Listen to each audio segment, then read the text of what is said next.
Shiva has so fired him up. And just some 25 kilometers away there's a famous Shiva temple. And he feels Shiva is calling him. But his life is not his own, he cannot make the trip. Any number of times he presented his case to the landlord, just one day trip. I will go to the temple and come back. Landlord always said, today there is weeding, day after tomorrow there is fertilizing, day after tomorrow there is some other work, you have to till the land. Now, one day you can't waste, what do you think? As it is, you're a useless fellow. One day you want to waste in a life. Any number of times presented the case. They started building up with a name.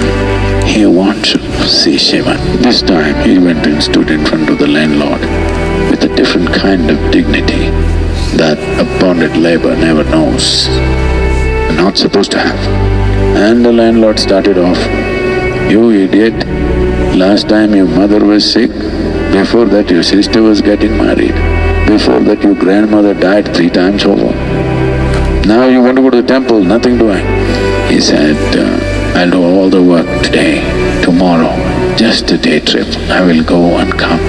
Then the landlord, in some moment, just this new dignity in the man, the new energy that was reverberating in him, in a moment the landlord gave in and said, "Okay, go and come back before evening." Then he realized what he's done. Then he said, "Before you leave, all the 40 acres you must till and go.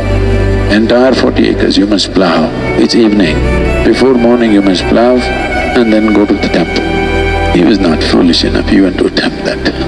He just went to bed. His entire system was reverberating. He knew he will go to the temple no matter what's the consequence.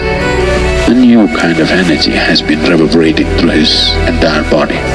Morning before he woke up, there was a big commotion in the village. What is it? Entire 40 acres was plowed. And he came out and looked, he couldn't believe it. The landlord was standing with his mouth open. Landlord's wife and children started coming and falling at this man's feet, whose name we do not know. Generally he is referred to as the tiller. He couldn't believe this. Then he knew, he always thought, by appealing to Shiva, he can move the laws of nature, he can bend the laws of nature. But the laws of men are so cruel that you can never bend them. But here, the laws of men and gods and nature all bent. Suddenly people came, put silver coins in his hand. Somebody put a food hamper in his hand, somebody gave him a stick and said, "He's gone to the temple, he's a chosen one." Shiva himself has come and plowed 40 acres of land. He went to the temple with great joy in his heart.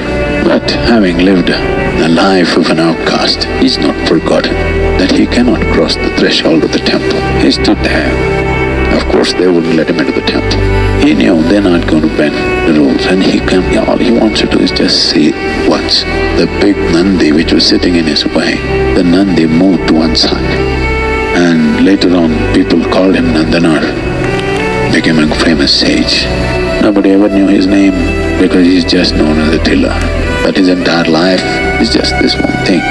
You cannot even call him a devotee, just intrigued, unwilling to let go of the intrigue.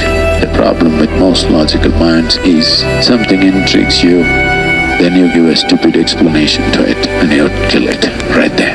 Most minds are incapable of living with intrigue. They want a stupid answer to it today, and they'll come to a conclusion tonight before they go to bed. Oh, this is like this, that is like that. Every idiot on the planet thinks he's a scientist because they read some textbook in the school. The stupid textbook is no more relevant. Anybody, any man of science will not accept this stupid stuff anymore. There is so much here. There is so much everywhere. Unanswered. You don't have the intelligence or the means to answer these questions. Just remain with that.